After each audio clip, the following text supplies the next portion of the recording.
తొలితరం తెలుగు పరిశోధకు 7వ భాగం 13/12/25 చిలుకూరి వీరభద్రరావు గారి గురించి ఏ రవీంద్రబాబు సమర్పించిన పత్రం. చారిత్రక పరిశోధకుడిగా, పత్రికా సంపాదకుడిగా, చారిత్రక నవలాకారుడిగా, సాహిత్యకారుడిగా చిలుకూరి వీరభద్రరావు ప్రసిద్ధి.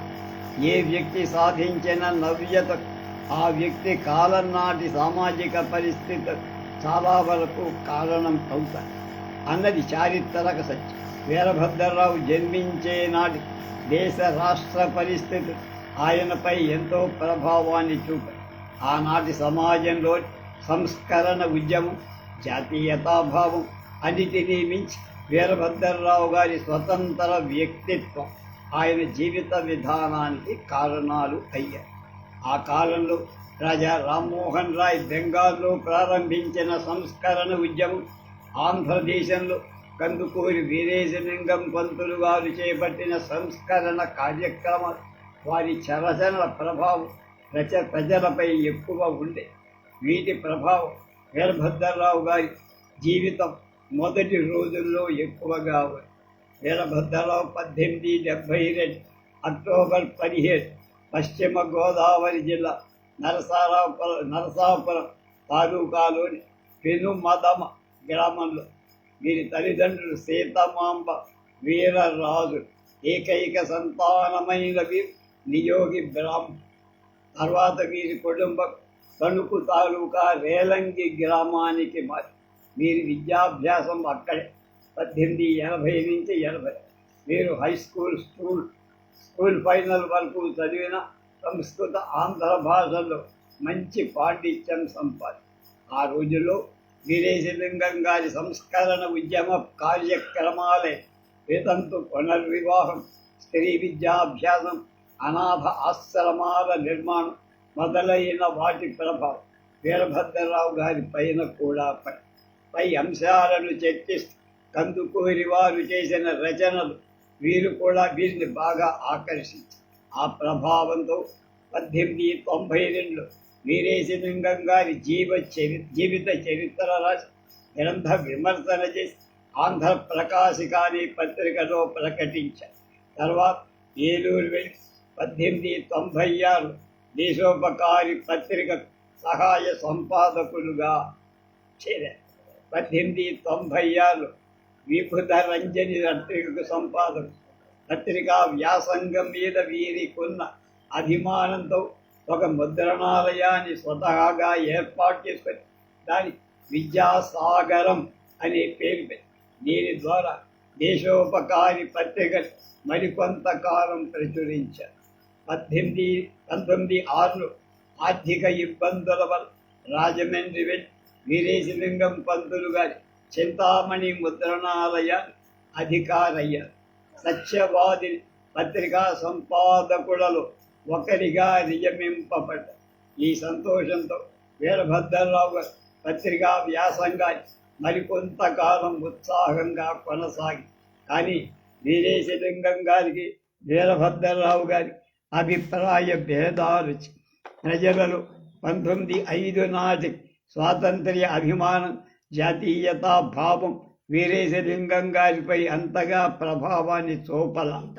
ఆ కాలంలోనే వైస్రాయ్ కర్జం చేసిన బెంగాలు విభజన ప్రజలలో జాతీయ చైతన్యాన్ని ఎక్కువ కావడానికి కారణమై వీరభద్రరావు వీటి వైపు ఎక్కువ ఆకర్షితులై జాతీయోద్యమ ప్రభావితుడైన వీరభద్రరావు ముఖ్యంగా సంఘ సంస్కరణ అభిలాషి అయిన వీరేశలింగం పంతులు గారి పత్రికా ఉద్యోగం నుంచి తప్పుకోవాల్సి వచ్చింది. అది కొద్ది కాలంలోనే వీరేశలింగం గారి చింతామణి ముద్రణ ఆలయాన్ని సత్యవోలు గుణేశ్వరరావు గారు కొన్నారు. వారి కోరికతో మళ్ళా ఆ కార్యనిర్వహణ అధికారయ్య గుణేశ్వరరావు గారి ఆంధ్ర కేసరి పత్రికకు సంపాదకుడిగా చేరారు. ఆ కాలంలో వీరు దేశంలో రాజకీయ ఉద్యమం వ్యాప్తి చెందటానికి పత్రిక ద్వారా తమ వంతు కర్తవ్య నిర్వహణ చేసి ఒక జాతి క్లిష్ట పరిస్థితులు అనుభవిస్తున్నప్పుడు లేదా కీర్తి ప్రతిష్టలకు భంగం కలిగినప్పుడు, ఆ భావన ఏర్పడినప్పుడు గత చరిత్ర ఔన్నత్యాన్ని కీర్తించుకొని దీనివలన జాతి చైతన్యం పొందుతుంది. అప్పటి ఆంధ్రజాతికి తెలియజేయాలని ఉద్దేశంతో ఆంధ్రుల చరిత్ర రాయాలని నిర్ణయించుకొని అందువల్ల పత్రికా రచన స్వస్తి చెప్పి 1909లో మద్రాసు వెళ్ళిపోయారు. దేశ చారిత్రక అంశాలతో పాటు ప్రాపంచిక అంశాలు కూడా ప్రజలకు తెలిపి చైతన్యవంతులు చెయ్యటానికి 1906లో మద్రాసులో కొమర్రాజు వెంకట లక్ష్మణరావు గారు విజ్ఞాన చంద్రిక గ్రంథాల మాలను స్థాపించారు. వీరభద్రరావు గారికి వీరితో సాన్నిహిత్యం ఏర్పడి అధిక శ్రమకోచి విజ్ఞాన చంద్రిక గ్రంథ మండలి వారు 1910లో ఆంధ్రుల చరిత్ర ప్రథమ భాగాన్ని, 1912లో రెండవ భాగాన్ని ముద్రించారు. ఈ గ్రంథాలు ఆనాటి ప్రజలలో జాతీయ అభిమానాన్ని పెంచడానికి దోహదపడి ఈ విధంగా వీరు ఆంధ్ర ఉద్యమాన్ని కృషి చేశారని చెప్పచ్చు. వీరు రాసిన ఆంధ్రుల చరిత్ర రెండవ భాగంలో కొన్ని విషయాలతో గ్రంథమందరి పోషకులు విభేదించి దీనివల్ల వీరభద్రరావుకి ప్రచురణ సంస్థకు అభిప్రాయ భేదాలు వచ్చి కొమర్రాజు లక్ష్మణరావు గారితో విభేదాలు, ఆంధ్ర సాహిత్య పరిషత్తు ప్రకటించిన లక్ష్యాలు తెలుగు అకాడమీ ఉద్యోగ ప్రయత్నం విఫలం కావడంతో వీరభద్రరావు మద్రాసు నుండి మళ్ళా రాజమండ్రి చేరారు. పై అంశాలను వీరే స్వయంగా ఆంధ్రుల చరిత్ర రెండవ భాగంలో చెప్పారు. వీరభద్రరావు గారు మళ్ళా రాజమండ్రిలో ఇతిహాస తరంగణి గ్రంథమాల పెట్టి 1916లో గ్రంథమాల ప్రథమ పుస్తకంగా ఆంధ్రుల చరిత్ర మూడవ భాగాన్ని ప్రచురించారు. తర్వాత రాజమండ్రిలో 1925లో వీరు భావరాజు వెంకట కృష్ణారావు, మల్లంపల్లి సోమశేఖర శర్మ గారు కలిసి ఆంధ్ర ఇతిహాస పరిశోధక మండలి స్థాపి వీరు చారిత్రక ఆధారాల ఆంధ్రుల చరిత్ర 12 సంపుటాలుగా రచించాలని సంకల్పించారు. కానీ ఆంధ్ర ఇతిహాస పరిశోధక మండలి వారు కాకతీయ సంచిక సంకల్పించి అందులో భాగంగా వీరభద్రరావు గారు తన చరిత్ర రచనలో 5వ భాగమైన కాకతీయ ఆంధ్ర రాజయుగ చరిత్ర 1936లో ప్రకటించారు. ఈ భాగాన్ని అప్పటికి కీర్తిశేషులని కొమర్రాజు లక్ష్మణరావు గారి అంకితమిచ్చి తన స్నేహాన్ని ప్రకటించారు. 1928లో నంద్యాలలో జరిగిన ఆంధ్ర మహాసభ సర్వేపల్లి రాధాకృష్ణ అధ్యక్షత వహించారు. ఆ సభలో వీరభద్రరావు గారిని ఆంధ్ర చరిత్ర చతురానన అనేటువంటి బిరుదుతో సత్కరించారు. ఆ సంఘటన వారి చరిత్ర పరిశోధకుడిగా చేసిన సేవకు నిదర్శనం. వీరభద్రరావు గారు ఆంధ్రుల చరిత్ర వంటి చారిత్రక పరిశోధన లేక చారిత్రక నవల వివిధాలైన సారస్వత సాంస్కృతిక రచనలు చేశారు. వీరు ప్రప్రథమంగా రాబర్ట్ న్యూయర్ రచించిన ఫర్గాటెన్ ఎంపైర్ ఆధారంగా జీర్ణ కర్ణాట రాజ్య చరిత్ర 1916లో కర్ణ సామ్రాజ్యం నాయకురాలి దర్పం అని చారిత్రక నవలలు రాశారు. 1918, 17, మధ్య తెమరసు, తిక్కన సోమయాజి, శ్రీనాథ కవుల జీవిత చరిత్రలు రాశారు. అంతేకాక రాజమహేంద్రపుర చరిత్రం, నవరసిక మనోల్లాసిని, హాస్య తరంగిణి, సుమిత్ర, వరలక్ష్మీ విలాసం, స్వయం సహాయం, హిందూ గృహం, హిందూ సంసారాలు మొదలైన చారిత్రక సాంస్కృతిక రచనలు చేసి 1930లో వీరు ప్రకటించిన అలియరామరాయలు ముఖ్యమైన చారిత్రక నవల. 1937 కల్లూరి వెంకటరామ శాస్త్రి గారి జీవిత చరిత్రను రాశారు. ఈ రచనలో శ్రీపాద కృష్ణమూర్తి శాస్త్రి గారి కల్లూరి వారి జరిగిన సారస్వత వివాదాలు అక్కడ వివరించారు కూడా.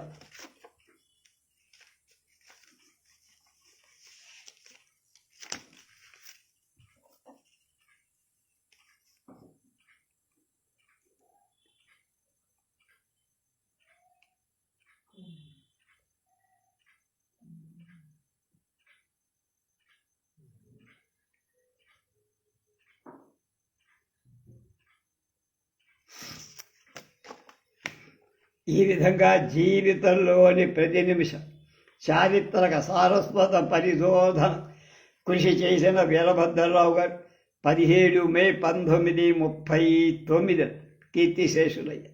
జీవితాంతం పరిశోధనలో ముని తనకు తెలిసిన సత్యాలు ప్రకటించిన దిశ చారిత్రక ఆధారాలతో నిర్మించబడేవి ఆయన రెడ్డి రాసి అప్పటికి లభించిన ఆధారాలు పరిశోధకులు చరిత్ర రాసి తర్వాతి కాలంలో దొరికిన ఆధారాల వల్ల పూర్వం రాసిన చరిత్రలో కొంత మార్పులు చేర్పులు జరుగు అది చరిత్ర సత్యం. వీరభద్రరావు గారు ఆంధ్రుల చరిత్ర రచన వలన తనపై వచ్చిన వ్యతిరేకతకు సమాధానమిస్తూ ఈ విషయమే చెప్పారు.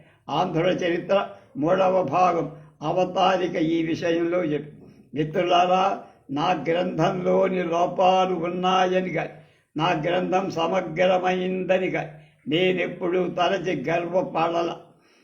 ఉపకరణాలను సంపూర్ణాలుగా వివాదాస్పదాలుగా ఉన్నంతవరకు చరిత్ర నాకే కాదు కొమ్ములు తిరిగిన వాళ్ళకైనా భ్రమ ప్రమాదాలతో కూడి దోషాలు లేక సమగ్రమైన ప్రమాణమై ఉండటంగా చేయటం సాధ్యమయ్యే పనిగా ఆంధ్రదేశ చరిత్రాంశాలను గురించి భావి పరిశోధనకు సమన్వయం చేసి ఒక రకమైన చరిత్రమాల కాలక్రమ యుక్తంగా సమన్వయం తోడ్పడినట్లుగా సంపూర్ణీకరణం చేయటానికి ప్రస్తుతం నేను చేసే పని. నా గ్రంథమంతా దోషభూయిష్టమనుకున్న దేశంలో చరిత్ర పరిశోధనకై అనేక మంది పురికొల్పక మాట. నా అభిప్రాయం ఎన్నడూ ఇతరులను బంధించేవి కావు. అసూయ పిశాచగ్రస్తులు కాక సత్యాన్వేషణ పరులై ఎవ్వరు సహేతుకంగా నా అభిప్రాయాన్ని ఖండించవచ్చు. నాకొకింతయు అపయశంబు కలగబడు. విమర్శ మూలముననే సత్యం తేటబడి పరిశుద్ధమైన చరిత్ర బయటపడుతుందంతాని ఏ మాత్రం సందేహం. చరిత్ర రచనాకారునికి వీరభద్రరావు గారి మాట భవిష్యత్తు దృష్టిని తెలియజేది. వీరి రచనాకాలం నాటికి వీరికి లభించిన ఆధారాలు బట్టి వీరు క్షత్రియులు, రెడ్లకు వెలమలకు రెడ్లకు సంబంధ బాంధవ్యాలు ఉన్నాయని ప్రకటించారు. ఈ అంశమే ఎక్కువ మంది కోపానికి కారణం. పై అంశాలను ప్రకటించవద్దని వేదం వెంకటరాయ శాస్త్రి గారు కూడా చర్చించారట, హెచ్చరించారు. కానీ వీరభద్రరావు దాన్ని లెక్క చేయరు. అందువల్లే మద్రాసు నుండి రాజమండ్రి రావాల్సి వచ్చింది.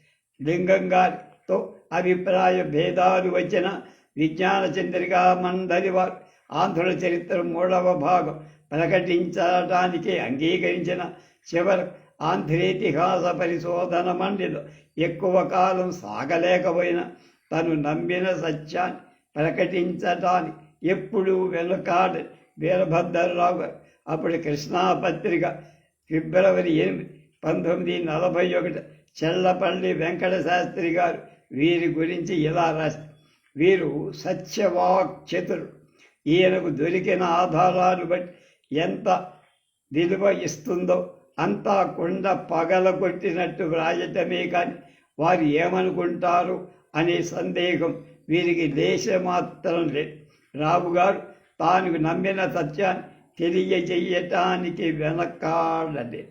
ఈ విధమైన వ్యక్తిత్వమే ఆంధ్ర భాషా సాహిత్యకు తెలుగు అకాడమీ మేనేజర్ పదవికి ఆయన్ని దూరం చేసి ఏది రాసిన కల్లూరి వెంకటరామరామ శాస్త్రి గారి జీవిత చరిత్ర 20వ శతాబ్దపు ప్రథమ భాగం సాహిత్య సమాజ సాంస్కృతిక విషయాలు తెలియజే. ఈ విధంగా శ్రీనాథుడి జీవిత చరిత్రలో అంతవరకు పండిత లోకంలో ఉన్న శ్రీనాథుడి భోగలాలస జీవితాన్ని పూర్తిగా ఆధారాలతో ఖండించారు. జీర్ణ కర్ణాట రాజ్య చరిత్ర విజయనగర సామ్రాజ్య చరిత్రనే చెబుతుంది. చరిత్రలో వీరు రాసిన కొన్ని అంశాలు తర్వాత మార్పులు చేయాల్సి వచ్చి నా ప్రథమంగా వీరి పరిశోధనా కృషిని తప్పక ప్రశంసించాల్సిన అవసరం ఉంది. వీరభద్రరావు గారి చారిత్రక పరిశోధనా విజ్ఞానం నిశిత నిర్ఘణ విమర్శన నైపుణ్యం, ఉద్రేక భూయిష్ట రచన విధానాలు గొప్ప. ఇన్ని గొప్పలు ఉన్న వీరభద్రరావు గారు చెప్పుకోదగిన గుర్తింపు రాల.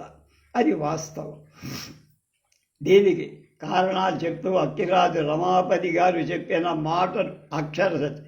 తెలుగువాడు సంస్థా నిర్మాతలు కారు, స్థిరంగా నిలిచే పనులకు వాళ్ళు నిర్వాహకులు కారు.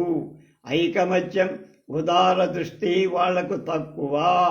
అందువల్ల ఎందరో పండితుల యోగ్యత నుంచి జాతి పొందాల్సిన మేలు పొందలేకపోయి. ఆధార గ్రంథాలు అంటే ఇప్పుడు ఈ పరిశోధన ఆయన చూపిన ఆధార గ్రంథాలు చాలా ఉన్నాయి. తర్వాత వ్యక్తి తొలితర నాటక పరిశోధకులు అనే విషయాన్ని చుండూరు మాణిక్యరావు రాశారు. ఈయన ప్రస్తుతం విజయవాడ ఆకాశవాణిలో ప్రోగ్రామ్ ఇన్ఛార్జిగా ఉన్న ఆయన ఇన్ఛార్జిగా ఉన్న సమయంలో మేలో ఒక కార్యక్రమం, అక్టోబర్లో ఒక కార్యక్రమం, మేలో దేవి భాగవతం ఆచార్య మేతవోలు రాంబరహ్మం గారి వచన దేవి భాగవతం మీద 12 నిమిషాల టాక్ నాకు ఇచ్చారు. వారి దానిలోనే నేను చేశాను. రెండవది మొన్న దువ్వూరి రామిరెడ్డి నవంబర్ 9 దువ్వూరి రామిరెడ్డి కారా మాస్టర్ కాళీపట్నం రామారావు గారి మీద 6 నిమిషాలు 12 నిమిషాలు రేడియో టాక్ నేను ఇచ్చా. అది వారిచ్చిందే. ఆ టాక్ని అక్కడ వాళ్ళు ఎవరో నాకు పంపిస్తే నేను చేశాను. వారు అప్పుడు చెప్పారు నా మాట, నేను చిట్టుగూడూరులో చదువుకున్నానండి అని. తెలుగులో ప్రౌఢ సాహిత్యం క్రీస్తు ఎప్పుడేంటిది నాటక పరిశోధకుల గురించి. తెలుగు ప్రౌఢ సాహిత్యం క్రీస్తు శకం 11వ శతాబ్దంలో ప్రారంభమైంది. నన్నయ్య మహాభారతం తెలుగులోని తొలి ప్రౌఢ నాటి నుంచి సంస్కృతంలో ఇతిహాస పురాణ కావ్య అనేకం తెలుగులోకి అనువదింపబడ్డాయి. కొన్ని నాటకాలు కూడా అనువదించాయి. అవి తెలుగులో కావ్య రూపం అవతరించినవే కానీ నాటక రూపంగా రాల. ఆంగ్ల సాహిత్య ప్రభావం తెలుగు సాహిత్యం మీద పడేంతవరకు తెలుగులో సంస్కృత నాటకాలు యథాతథంగా కానీ ఆ తరహా నాటకాలు కానీ వెలువడలే. కారణాలు ఏమైనా ఇంచుమించుగా భారతీయ భాషలన్నిటినా ఇది సమాన దృక్పథమే. తెలుగు నాటక రచన క్రీస్తు శకం 1860 ప్రాంతాల్లో ఆరంభం కాగా నాటక ప్రదర్శనం 1880లో ప్రారంభమైంది. నాటక దశకు ముందు మనకు యక్షగానం రూపంలో ప్రదర్శనలు ఉండేవని శ్రీనాథుని భీమేశ్వర పురాణం ఆధారంగా తెలుసు. భరతుని నాట్యశాస్త్రం ఆధారంగా చేసుకొని నాటకానికి సంబంధించిన అనేక విషయాలు రూపక లక్షణాలుగా పేర్కొంటూ నాటకాలు రాశారు. 1860లో శ్రీ కోరాడ రామచంద్ర శాస్త్రి మంజరీ మధుకరీయం నాటకాన్ని రచించి ప్రథమాంధ్ర నాటక కర్తలనిపించారు. నారకాసుర విజయ వ్యాయోగాన్ని రచించి సంస్కృత నాటక అనువాదాన్ని కొక్కొండ వెంకటరత్నం పంతులు నాంది పలి. ఈ విధంగా తెలుగు నాటకం ప్రారంభమై ఇక తెలుగులో నాటక ప్రక్రియపై తొలితరం పరిశోధకులు ఎవరో తెలుసుకో. తెలుగు నాటక రంగంపై అధికంగా పరిశోధన చేసిన తొలితరం వారిలో ఆచార్య పోడంగి శ్రీరామ అప్పారావు, పిఎస్ఆర్ అప్పారావు, ఆచార్య మొదలి నాగభూషణ చెప్పచ్చు. కానీ అసలు నాటకంపై పరిశోధన ప్రారంభించిన వారు ఆచార్య దివాకర్ల వెంకటావధారి. అయితే తొలితరం రచయితలపై వచ్చిన పరిశోధనలు నాటకం ప్రస్తావించిన నాటకాన్ని పూర్తిగా పరిశోధన అంశంగా తీసుకున్న వాళ్ళు లేరు. అందుకే పైన చెప్పిన ముగ్గురు పరిశోధకులను నాటక రంగంలో తొలితరం పరిశోధకులుగా పరిగణించవచ్చు. డాక్టర్ దివాకర్ల వారు ఆధునిక ఆంధ్ర సాహిత్యాచార్యులు దివాకర్ల వెంకటావధాని గారు 1937 ఆంధ్ర విశ్వవిద్యాలయం ఎంఏ ఆనర్స్ పట్టా కోసం ఆంధ్ర నాటక పితామహుడు అనే పరిశోధన సిద్ధాంత వ్యాసం రాశారు. తర్వాత అది గ్రంథ రూపంలోకి వచ్చి దివాకర్ల వెంకటావధాని గారు పశ్చిమ గోదావరి జిల్లా ఆకుతీగపాడులో 1912 జూన్ 23న జరిగి ఆయనది అసలు గ్రామం ఎండగండి. దివాకర్ల విద్యాభ్యాసం ఎండగండి, ఉండి, బందరు, విశాఖలలో కొనసాగి 1934 విశాఖలో తెలుగు పండితుడిగా వృత్తి ప్రారంభమై దివాకర్ల ఉస్మానియా విశ్వవిద్యాలయ ఆచార్యుడిగా, డీన్గా, అలాగే పదవి బాధ్యతలు నిర్వహించి దివాకర్ల తెలుగు సాహిత్యానికి చేసిన సేవ చూస్తే పద్యకావ్యాలు, వచన కావ్యాలు, విమర్శ కావ్యాలు అనేక, నాటకంపై తొలి రచన మాత్రమే. దివాకర్ల వెంకటావధాని గారు భారతావతరణ అని ఒక చిన్న పుస్తకం రాశారు. భారతాన్ని మొదటగా ఎలా అవతరించింది, నన్నయ్య గారు ఎలా రాశారు, నారాయణ భట్టు ఎలా సహకరించాడు అనే దాన్ని చిన్న నాటకంగా రాశారు. నాకు ఎక్కడో పెదవాడ బుక్ ఎగ్జిబిషన్లో దొరికితే ఆ పుస్తకం కొన్నా. నేను అడ్డాడు సైన్స్ మాస్టర్గా ఉన్నప్పుడు దాన్ని ప్రాక్టీస్ చేయించి మా పిల్లల చేత ఆ పద్యాలు ఒక్క తప్పు కూడా లేకుండా, అక్కడ ఉన్న వాళ్ళంతా ఎవరు, ఎస్సీ విద్యార్థులు, ఎస్టీ విద్యార్థులు, బీసీ విద్యార్థులు, వాళ్ళతో వాడిని చక్కగా పలికించి చక్కగా దాన్ని చేసి రికార్డు చేయించి ఆ రికార్డు నా దగ్గర అది వచ్చిన వాళ్ళందరికీ వాళ్ళ ఎదుట వాడిని దాన్ని నేను చూపించేవాళ్ళు అన్నమాట. అది దానికి పాపం అప్పుడు నాకు విద్యార్థినిగా ఉంది. ఆ అమ్మాయి పేరు చచ్చిపోయింది 2 ఏళ్ళకి, ఏడాది కింద. ఆ అమ్మాయి దాన్ని అంతా రికార్డు చేసి నాకు ఇస్తుంది. వాళ్ళ ఇంట్లో రికార్డు ప్లేయర్ అది తీసుకొచ్చి ఆ రికార్డు అన్ని టేపుల్లో నాకు రికార్డు చేసి ఇచ్చింది.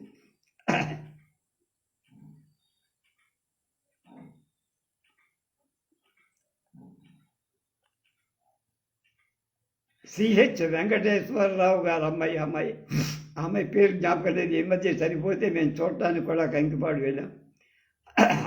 ఆ అమ్మాయి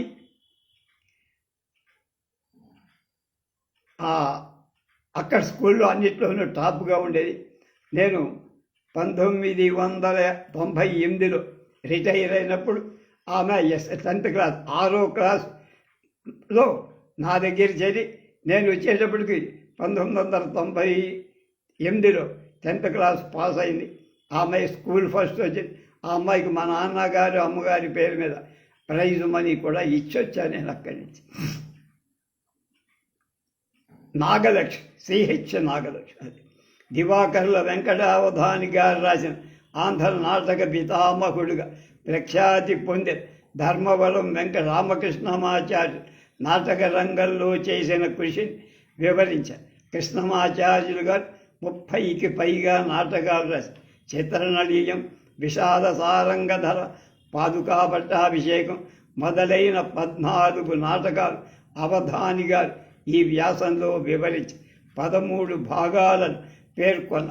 ఆంధ్ర నాటక ఆరంభ దశను మొదటి భాగంలో ధర్మవరం నాటి వారి వస్తువులను, ఇతిహాస పురాణ ప్రబంధాలను 2వ భాగంలో, 3వ భాగంలో పాశ్చాత్య విషాదాంత నాటక లక్షణాలను, భేదాలను తెలిపి అభిజ్ఞాన మణిమంతం, పాదుకా పట్టాభిషేకం, విషాద సారంగధర నాటకాలను ఆ దృక్పథంతో దివాకర్ల వారు రాశారు, వివరించారు. ధర్మవరం వారి నాటకాల్లో వస్తు నిర్మాణ సంవిధానాన్ని, మూల భిన్న కల్పనలు, వాటి ప్రయోజనాలు 4వ భాగంలో వివరించారు.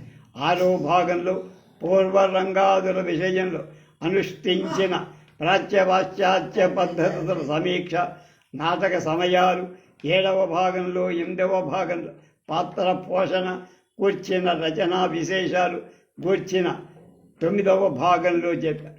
10-11లో మానవ జీవితం వల్ల ధర్మవరం వారికి ఉన్న అవగాహన, 12లో ధర్మవరం వారి నాటకాల్లో హాస్యం, 13లో ఆంధ్ర నాటక పితామహుని వ్యక్తిత్వాన్ని సందర్శించడం సమీక్షించి ఈ విధంగా ఆంధ్ర నాటక ఆరంభ దశను సూక్ష్మంగా రామకృష్ణమాచార్యుల గారి నాటకాలను ప్రత్యేకంగా పరిశీలించి దివాకర్ల వారు తెలుగు నాటక ప్రక్రియపై తొలి పరిశోధన సిద్ధాంత వ్యాసం రాశారు.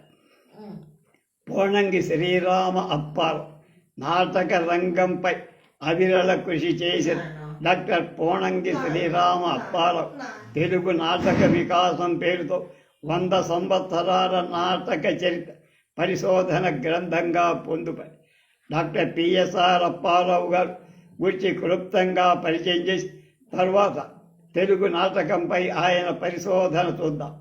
1923 జూలై 21 పశ్చిమ గోదావరి జిల్లా కొవ్వూరు తాలూకా బందపురం గ్రామంలో శ్రీరామమూర్తి లక్ష్మీ నరసమ్మలకు అప్పారావు జన్మించారు.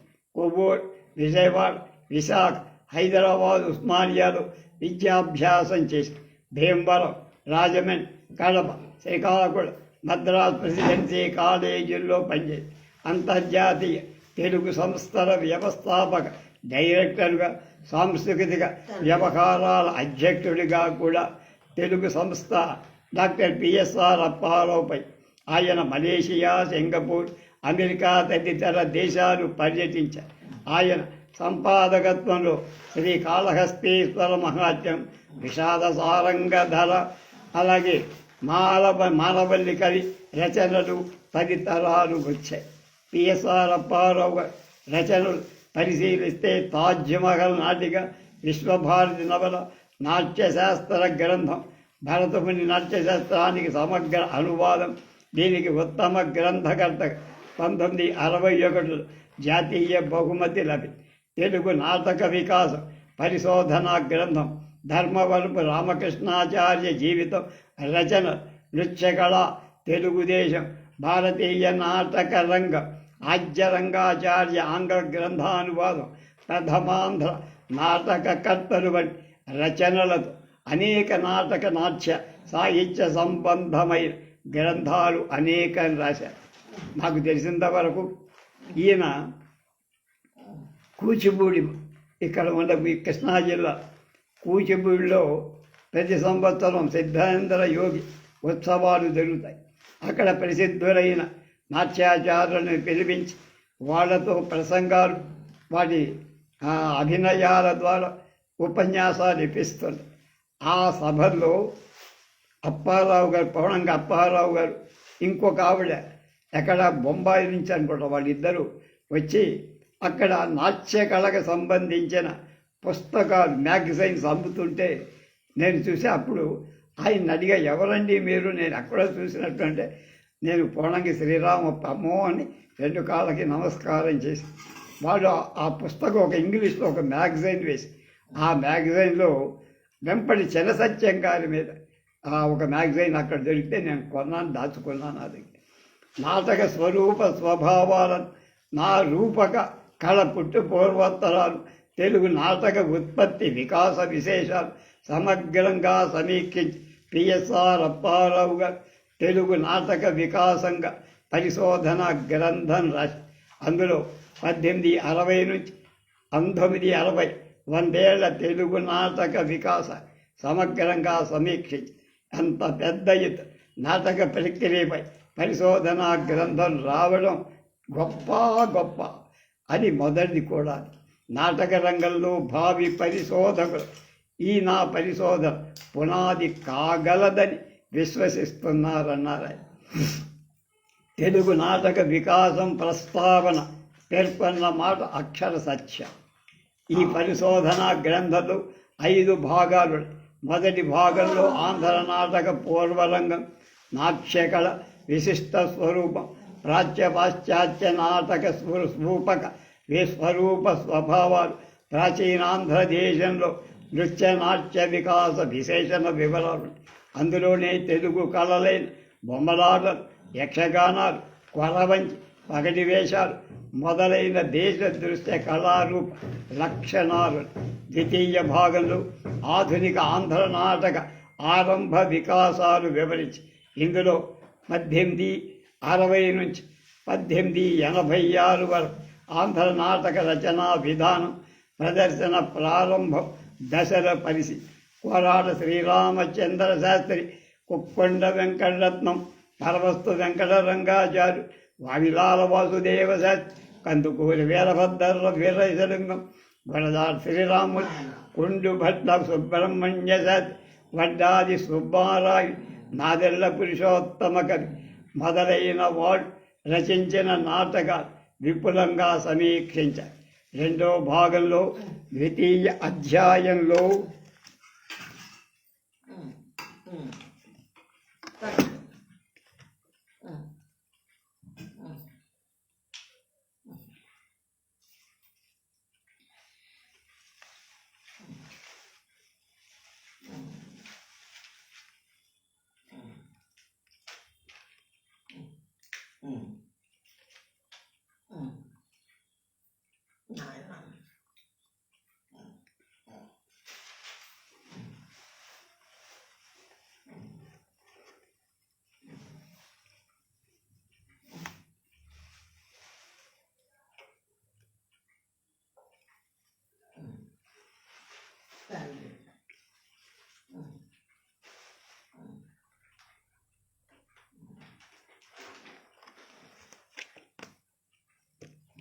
తృతీయ అధ్యాయంలో 1900 నుంచి 1920 వరకు శ్రీపాద కృష్ణమూర్తి శాస్త్రి, తిరుపతి వెంకటగురు, బడియేపల్లి లక్ష్మీకాంత కవి, కాళ్ళపూడి నారాయణరావు తదితర నాటక రచన ప్రయోగానికి విస్తృతికి చేసిన కృషి వివరి 1920 నుంచి 44 వరకు నాటక రచనలో వచ్చిన కొత్త ప్రయోగాలు. 4వ అధ్యాయంలో నాటకాలు ఏకాంకిక వికాసం, ప్రసిద్ధి నాటకకర్తల కృషి 5వ అధ్యాయంలో చెప్పి 1944 తర్వాత నాటక చరిత్ర కొన్ని ప్రక్రియలు రేఖామాత్రంగా నిరూపించడం 6వ అధ్యాయం. ఈ గ్రంథంలో ఆంధ్ర నాటక చరిత్ర, సింహావలోకనం, ఇతివృత్త వ్యాస రూపాలను గుణంగా నాటక రచన సమీక్షించడం, తెలుగు నాటక విమర్శకను అవలోకించడం, సమస్యలు సమీక్షించడం జరిగింది. సంస్కృత ఆంగ్ల రూపకాలు, అనువాదాలు, స్వతంత్ర అలాగే విషాద రూపక ప్రకటనలు, ఏకాంకిక పద్యనాటికలు, గేయ రేడియో నాటికలు 3వ భాగంలో. 4-5 భాగాలు అనుబంధాలకు సంబంధించినవి. మొదటి అనుబంధం రచనలు, నాటకాలు, విమర్శ. 2వ దానిలో రచయితల జాబితా. 3వ దానిలో ప్రసిద్ధ నటులు, నాటక సమాజాల పేరు. 4వ దానిలో ఉపయుక్త గ్రంథాలు. 5వ దానిలో ముఖ్య పదానుక్రమణిక సూచించబడి అందులోనే విమర్శకుడు, పోషకుడు, నటీనటుల చిత్రాలు చేర్చబడి పిఎస్ఆర్ అప్పారావు గారి తెలుగు నాటక రంగంపై పరిశోధన పటిమకు, వైదుష్యానికి, విజ్ఞానురక్తి, విమర్శన నైపుణ్యానికి, రచనా సారళ్యానికి ఈ పరిశోధనా గ్రంథం పతాక సదృశం. అలంకార శాస్త్రానికి, భరతరి నాట్య శాస్త్రంలో ఆంధ్ర నాటక పరిశోధన, తెలుగు నాటక వికాసానికి అంత సాధాన్యం సంత. డాక్టర్ మొదటి నాగభూషణ తెలుగు నాటక పరిశోధకలో మరొక వ్యక్తి డాక్టర్ మొదటి నాగభూషణ. ఈయన సంపాదకత్వంలో ఆచార్య ఆత్రేయ, 100 తెలుగు నాటక రంగం, నాట్యకళ, తెలుగు నాటక రంగ శత జయంతి సంచికలు వచ్చాయి. అలాగే కన్యాశుల్కం, 100 సమాలోచనం, కన్యాశుల్కంపై వివిధ దృక్కోణాలు, మొత్తం 183 వ్యాసాలు. అలాగే 100 సమాలోచనలో పొందుతాయి. చిలకమర్తి లక్ష్మీవారి నరసింహం గారి నాటకాల సంఘంలో తన స్థానం, సంవిమర్శన దృష్టి, నాటక రచనా విధానం, వస్తు వైవిధ్యం మొదలైన అంశాలు ప్రస్తావిస్తూ నాటకకర్త చిలకమర్తి విమర్శన గ్రంథాలు. అంతేకాక విషాదాంతం, రాజా ఈజిపస్, మన్మధుడు మళ్ళీ పుట్టాడు వంటి నాటికలు రాసి ప్రశంసలు పొంది తెలుగు సాహిత్యం గాంధీ ప్రభావం, Bellary Raghava, prince of players, the rule of drum, essays on Sarojini Naidu, the master and disciple, the shadow puppet, theatre of Andhra Pradesh, Acharya Athreya మొదలైన విమర్శన గ్రంథాలు రచ మొదలి నాగభూషణ శర్మ ఉస్మానియా విశ్వవిద్యాలయ స్నాతకోత్తర నాటక విభాగం అధ్యక్షుడు. ఆయన రాసిన రాజా ఈజిపస్ నాటకం ప్రఖ్యాత గ్రీకు రచయిత సోఫోక్లస్ నాటకానికి స్వేచ్ఛానువ. ఈ అనువాద నాటకంతో పాటు గ్రీకు నాగరికత, గ్రీకు నాటక ఆవిర్భావం, విషాద నాటకం అని తెలుగు వారికి పరిచయం చేసి సాటిర్ నాటకం, సాటిర్ విషాద నాటకమని, సాటిర్ అంటే నాటక జీవితమని అరిస్టాటిల్ అభిప్రాయం.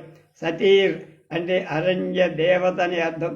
నాటక పోటీలు, రంగస్థలం, ప్రేక్షకాగారంగా స్టేజ్ అండ్ ఆడిటోరియం మొదలైన విషయాలు వివర్చించారు. మన్మధుడు మళ్ళీ పుట్టాడు నాటకంలో. మనిషి వేరే మనిషి కాడు, పైకి వ్యక్తం చెయ్యలేదు భావాలకు ప్రతిరూపం. కళ్యాణి పైకి మాట్లాడే ప్రతి మాట తను మాట్లాడే విధంగా కాక మనిషి మాట్లాడే విధంగా ఉంటే ఎలా ఉంటుందో బేరీజు వేసుకోవటానికి దాకా రియలిస్టిక్ ఫామ్లో నాటకానికి చూడటానికి ప్రేక్షకుడు ప్రదర్శిస్తాడు అని డాక్టర్ చాట్ల శ్రీరాములు అభిప్రాయం. డాక్టర్ మొదలి నాగభూషణ శర్మ నాటక రచన పరిశోధనలతో పాటు అనేక నాటకాలకు దర్శకత్వం, నటన కూడా. ఈ విధంగా తెలుగు నాటక రంగంలో తొలితరం పరిశోధకులు దివాకర్ల వారు, పోణంగి మొదటి నాగభూషణ శర్మ గారు అని చెప్పారు. ఇది కాకుండా నాటక ప్రక్రియా పరికంగా మరికొన్ని పరిశోధనలు అనేక కోణాల్లో వెలువడ్డాయి.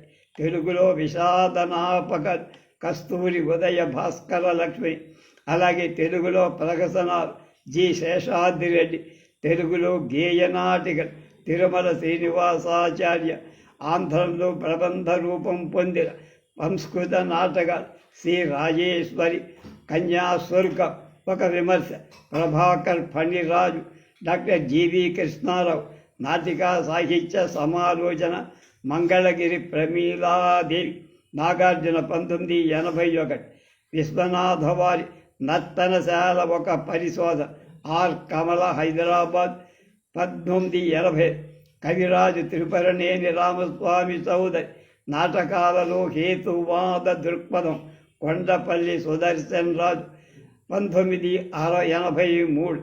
అలాగే ఆంధ్ర నాటక రంగ చరిత్ర మిక్కిలేని రాధాకృష్ణమూర్తి, తెలుగు భాషా సమితి, ఇది లైవ్ చేశాం. అలాగే నటరత్నాలు కూడా దాదాపు 17, 2000 పేజీ రెండు చేశాం. ఆంధ్ర సారస్వతంలో వీరరసం జీవి సుబ్రహ్మణ్యం, వాటితో పాటు ఆంధ్ర సాహిత్య అకాడమీ తదితర వ్యాసాలు. ఇవి కాకుండా సాంఘిక, పౌరాణిక, చారిత్రక, రసాధారంగా, వస్తువు ఆధారంగా, ఒక నాటకం ఆధారంగా, సామాజిక అంశం ఆధారంగా అనేక పరిశోధన తెలుగు నాటక ప్రక్రియలలో వచ్చాయి, వస్తున్నాయి.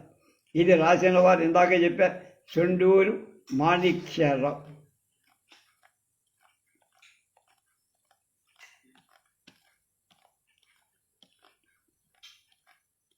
రేపు తుమ్మల రామకృష్ణ తొలితరం కథా పరిశోధకులు ఎలా చేశారు అనేటువంటి దాని గురించి రేపు